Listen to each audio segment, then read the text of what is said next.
ওম শান্তি। আজকের বাংলা মুরলী 14ই অক্টোবর 2023। প্রাতঃ মুরলী। ওম শান্তি। বাপদাদা মধুবন। বাবা বলেছেন, মিষ্টি বাচ্চারা, আজ্ঞাকারী হও। বাবার প্রথম আজ্ঞা হলো নিজেকে আত্মা ভেবে বাবাকে স্মরণ করো। আজকের প্রশ্ন, আত্মারূপী পাত্রটি অশুদ্ধ কেন হয়েছে? তাকে শুদ্ধ করার সাধন বা উপায় কি? উত্তর, ব্যর্থ কথা শুনে এবং শুনিয়ে আত্মারূপী পাত্রটি অশুদ্ধ হয়ে গেছে। এই পাত্রটিকে শুদ্ধ করার জন্য বাবার আদেশ হলো, hear no evil, see no evil. এক বাবার কাছে শোনো, বাবাকেই স্মরণ করো, তাহলে আত্মারূপী পাত্র শুদ্ধ হয়ে যাবে। আত্মা ও শরীর দুই পবিত্র হয়ে যাবে। আজকের গীত, যে প্রীতমের সাথে আছে তার জন্যই বরিশন আছে। ওম শান্তি। ওম শান্তির অর্থ তো বাচ্চারা বুঝে নিয়েছে। বাচ্চাদের ক্ষণে ক্ষণে পয়েন্টস দেওয়া হয়, যেমন বলা হয়, ক্ষণে ক্ষণে বাবা ও অবিনাশী উত্তরাধিকারকে স্মরণ করো। এখানে কোনো মানুষকে স্মরণ করার কথা নেই। মানুষ তো কোনো মানুষের বা কোনো দেবতারই স্মরণ করাবে। পারলৌকিক পিতার স্মরণ কেউ করাতে পারে না, কারণ পিতাকে কেউ জানেই না। এখানে ক্ষণে ক্ষণে তোমাদের বলা হয় নিজেকে আত্মা ভেবে বাবাকে স্মরণ করো। যেমন পিতার সন্তান হলে সবাই বুঝতে পারে এই সন্তান বাবার উত্তরাধিকার বা বর্ষা নিতে এসেছে, তখন সেই সন্তানের পিতা এবং উত্তরাধিকার দুটি স্মরণে থাকে। এখানেও ঠিক সেই রকমই হয়। বাচ্চারা অবশ্য বাবাকে জানে না, তাই বাবাকে আসতে হয়। যারা বাবার সঙ্গে আছে তাদের জন্যে এই হলো জ্ঞানের বর্ষা। বেদ শাস্ত্রে যা জ্ঞান আছে সেই সব হলো ভক্তিমার্গের সামগ্রী। জল, তপ, দান, পূর্ণ, সন্ধ্যা, গায়ত্রী ইত্যাদি যা কিছু করে সে সব হলো ভক্তিমার্গের সামগ্রী। সন্ন্যাসীরাও হলো ভক্ত। পবিত্রতা ছাড়া কেউই শান্তিধামে ফিরে যেতে পারবে না, তাই তারা ঘর সংসার ত্যাগ করে। কিন্তু সমগ্র দুনিয়ার মানুষ তো এমন করবে না। তাদের এই হঠযোগও ড্রামাতে ফিক্সড আছে। বাচ্চারা, তোমাদেরকে রাজযোগের শিক্ষা দিতে আমি প্রতি কল্পে একবারই আসি। অন্য কোনো অবতার হয় না। রিইনকার্নেশন অফ গড। তিনি হলেন উঁচু থেকেও উঁচু। তারপরে রিইনকার্নেশন অফ জগৎ অম্মা ও জগৎ পিতাও অবশ্যই হওয়া উচিত। বাস্তবে রিইনকার্নেশন শব্দটি কেবল বাবার জন্য ব্যবহৃত হয়। সদ্গতি দাতা হলেন একমাত্র বাবা। যদিও প্রতিটি বস্তু পুনরায় রিইনকার্নেশন হয়, যেমন এখন ভ্রষ্টাচার আছে, তো বলা হবে ভ্রষ্টাচার রিইনকার্নেট হয়েছে, পুনরায় ভ্রষ্টাচার হয়েছে, পুনরায় শ্রেষ্টাচার আসবে। রিইনকার্নেট তো প্রত্যেকটি বস্তুর হয়। এখন হলো পুরানো দুনিয়া, পুনরায় নতুন দুনিয়া আসবে। নতুন দুনিয়া আসার পরে বলা হবে আবার পুরানো দুনিয়া আসবে। এই সব কথা বাবা বসে বোঝাচ্ছেন। যখন এখানে বসে থাকো তখন সর্বদা এমন ভাববে, আমি আত্মা। আমাকে পিতা আদেশ করেছেন যে আমায় অর্থাৎ পিতাকে স্মরণ করো। বাচ্চারা ছাড়া তো আর কেউ পিতার আদেশ প্রাপ্ত করে না। বাচ্চাদের মধ্যেও কেউ আজ্ঞাকারী হয়, কেউ আবার অবজ্ঞাও করে। বাবা বলেন, হে আত্মারা, তোমরা আমার সঙ্গে বুদ্ধির যোগ লাগাও। বাবা আত্মাদের সঙ্গে কথা বলেন। বাবা ব্যতীত কোনো বিদ্বান, পণ্ডিত ইত্যাদি এমন বলবে না যে আমি আত্মাদের সঙ্গে কথা বলি। তারা আত্মাকেই পরমাত্মা ভেবে নেয়। তারা হলো ভুল। তোমরা বাচ্চারা জানো শিব বাবা এই শরীর দ্বারা আমাদেরকে বোঝাচ্ছেন। শরীর ছাড়া তো অ্যাক্ট করা সম্ভব নয়। সর্বপ্রথমে তো নিশ্চয় চাই, নিশ্চয় ব্যতীত কিছুই বুদ্ধিতে বসবে না। প্রথমে নিশ্চয় চাই আমাদের অর্থাৎ আত্মাদের পিতা হলেন নিরাকার পরম পিতা পরমাত্মা এবং সাকারে হলেন প্রজাপিতা ব্রহ্মা। আমরা হলাম ব্রহ্মা কুমার কুমারী। সব আত্মারাই হলো শিবের সন্তান, তাই শিব কুমার বলা হবে, কুমারী নয়। এই সব কথা ধারণ করতে হবে। ধারণা তখন হবে যখন নিরন্তর স্মরণ করবে। স্মরণ করলেই বুদ্ধিরূপী পাত্রটি শুদ্ধ হবে। ব্যর্থ কথা শুনতে শুনতে পাত্রটি অশুদ্ধ হয়ে গেছে। এই পাত্রটিকে এবার শুদ্ধ করতে হবে। বাবার আদেশ হলো আমাকে স্মরণ করো, তাহলে তোমাদের বুদ্ধি পবিত্র হবে। তোমাদের আত্মায় খাদ বা অশুদ্ধি পড়েছে, এখন পবিত্র হতে হবে। সন্ন্যাসী বলেন আত্মা হলো নির্লেপ, অর্থাৎ যার উপরে কোনো লেপ বা প্রভাব পড়ে না। বাবা বলেন আত্মাতেই খাদ পড়েছে, অর্থাৎ অশুদ্ধির প্রভাব পড়েছে। শ্রীকৃষ্ণের আত্মা ও শরীর দুই হলো পবিত্র। দুই পবিত্র কেবল সত্যযুগে হয়, এখানে তো হতে পারে না। তোমরা আত্মারা নম্বর অনুসারে পবিত্র হচ্ছ, এখনো সম্পূর্ণ পবিত্র হওনি। কেউ পবিত্র নয়, সবাই পুরুষার্থ করছে। শেষে নম্বর অনুযায়ী সবার রেজাল্ট বেরোবে। বাবা এসে সব আত্মাদের আদেশ করছেন যে আমাকে স্মরণ করো, নিজেকে অশরীরী ভাবো, দেহি অভিমানী হও। মূল কথাটি এই যে বাবা ব্যতীত কেউ বোঝাতে পারে না। প্রথমে এই কথাটি সম্পূর্ণ নিশ্চয় হলে তবে বিজয় প্রাপ্ত করবে। নিশ্চয় না হলে বিজয় লাভ হবে না। নিশ্চয় বুদ্ধি বিজয়ন্তী, স্বয়ং বুদ্ধি বিনশন্তি। গীতায় কোনো কোনো শব্দ খুব ভালো আছে। একেই বলা হয় আটায় যেটুকু লবণ বা সেটুকুই সত্য। বাবা বলেন আমি তোমাদের সব বেদ শাস্ত্রের সার তত্ত্ব বোঝাই যে এতে কি আছে। এই সবই হলো ভক্তিমার্গের পথ। এসবও ড্রামাতে ফিক্সড আছে। এই প্রশ্ন উঠতে পারে না যে এই ভক্তিমার্গ কেন বানানো হয়েছে। এটাই হলো অনাদি তৈরি ড্রামা। তোমরাও এই ড্রামায় বাবার কাছে স্বর্গের মালিক হওয়ার উত্তরাধিকার অনেকবার নিয়েছ আর নিতেও থাকবে, কখনো শেষ হবে না। এই চক্র অনাদি রূপে পরিক্রমা করতেই থাকে। তোমরা বাচ্চারা এখন দুঃখধামে আছো, তারপরে শান্তিধামে যাবে, শান্তিধাম থেকে সুখধামে আসবে, তারপরে আবার আসবে দুঃখধামে। এইভাবে অনাদি চক্র চলতেই থাকে।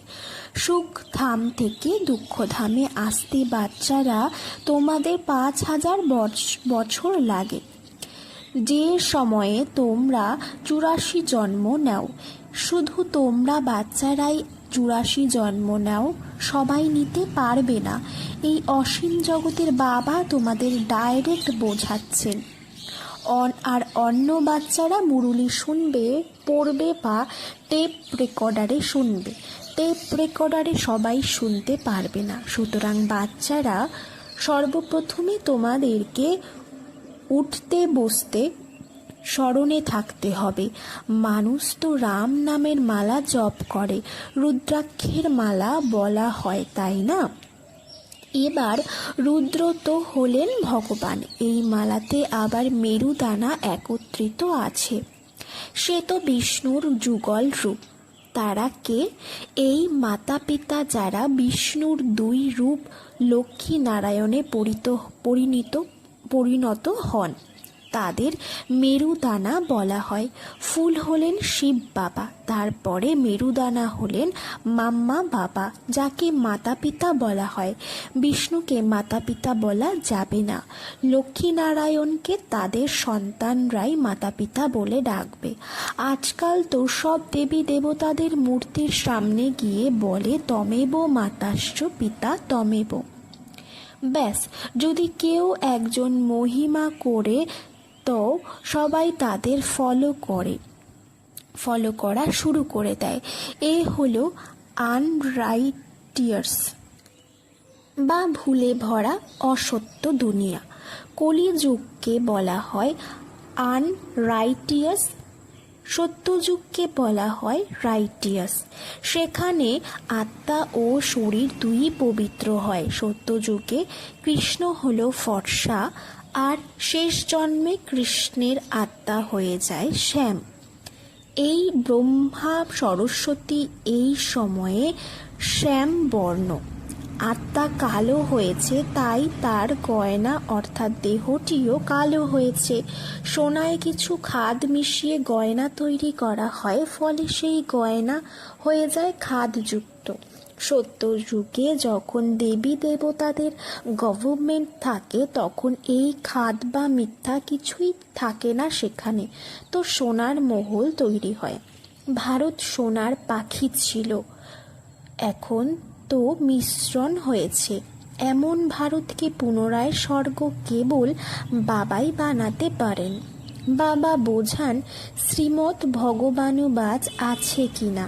কৃষ্ণ তো দৈবী গুণধারী হয়, 2 হাত 2 পা আছে যার। চিত্রে কোথাও নারায়ণকে, কোথাও লক্ষ্মীকে 4 ভুজাধারী দেখানো হয়েছে। ওম শব্দ বলা হয়। ওম শব্দের অর্থ হলো ওম অর্থাৎ গড, চারিদিকে গড বিরাজিত। কিন্তু এই কথাটি ভুল।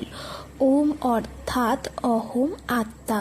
বাবাও হলেন অহম আত্মা, কিন্তু আমি হলাম সুপ্রিম, তাই আমাকে পরমাত্মা বলা হয়। আমি পরমধামে বাস করি। উঁচু থেকে উঁচু ভগবান, আর তারপরে সূক্ষ্মবতনে ব্রহ্মা বিষ্ণু শঙ্করের আত্মা আছেন। আরও নিচে এলে এই মনুষ্য লোক আছে, তা হলো দেবলোক, আর তার উপরে হলো আত্মাদের লোক, যাকে মূল বতন বলা হয়। এই সব হলো বোঝার বিষয়। বাচ্চারা, তোমাদের এই অবিনাশী জ্ঞান রত্নের দান প্রাপ্ত হয়, যার দ্বারা তোমরা ভবিষ্যতে সম্পদশালী দ্বিমুকুটধারী হয়ে যাও। দেখো, শ্রীকৃষ্ণের 2টি মুকুট আছে, তাই না? সেই বাচ্চাটি চন্দ্রবংশীতে এলে আত্মার 2 কলা কম হয়ে যায়। তারপরে বৈশ্য বংশে এলে আরও 4 কলা কম হয়ে যাবে। তখন ললাটের মুকুট আর থাকবে না, বাকি রত্ন জড়িত মুকুট থাকবে।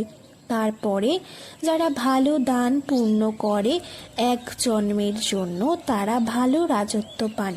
পরের জন্মে ভালো দান পূর্ণ করলে আবার রাজত্ব প্রাপ্ত হয়। এখানে তো তোমরা 21 জন্মের জন্যে রাজত্ব প্রাপ্ত করো, পরিশ্রম করতে হয়।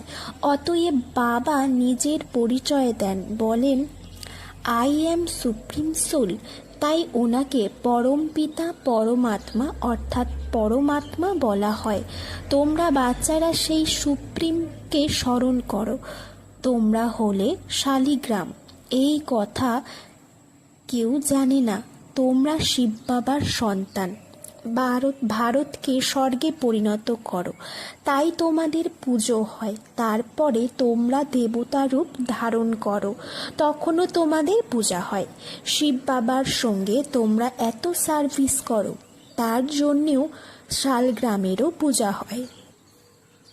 যারা উত্তম থেকেও উত্তম অর্থাৎ সর্বোত্তম কর্তব্য করে, তাদেরই পূজা হয়। এবং কলিযুগে যারা সৎকর্ম করে, তাদের স্মরণিকা তৈরি করা হয়। কল্প কল্প বাবা বাচ্চাদের অর্থাৎ তোমাদের সৃষ্টি সম্পূর্ণ চক্রের রহস্য বোঝান, অর্থাৎ তোমাদের দর্শন চক্রধারী বানান। সদর্শন চক্র বিষ্ণুর হতে পারে না, তিনি হলেন দেবতা। এই সম্পূর্ণ জ্ঞান তোমাদের মধ্যেই আছে। যখন লক্ষ্মীনারায়ণ হয়ে যাবে তখন আর এই জ্ঞান থাকবে না, সেখানে তো সবাই থাকে সদ্গতিতে। তোমরা বাচ্চারা এই জ্ঞান এখনই শুনছো, পরে রাজত্ব প্রাপ্ত করবে। স্বর্গের স্থাপনা হয়ে গেলে এই জ্ঞানের প্রয়োজন থাকবে না। বাবাই এসে নিজের এবং রচনার পুরো পরিচয় দেন। সন্ন্যাসীরা মাতাদের নিন্দা করে, কিন্তু বাবা এসে মাতাদের সম্মানিত করেছেন। বাবা এই কথাও বোঝান যে এই সন্ন্যাসীরা না থাকলে ভারত কামচিতায় বসে একেবারে ভস্ম হয়ে যেত। যখন দেবী দেবতারা বাম মার্গে গমন করেন তখন সেই সময় এমন বিশাল ভূমিকম্প ইত্যাদি হয় যে সব কিছু মাটির নিচে চলে যায়। অন্য কোনো খণ্ড তো থাকে না, শুধু ভারতই থাকে। ইসলামী ইত্যাদি তো পরে আসে, তখন সত্যযুগের কোনো কিছুই আর এখানে থাকে না।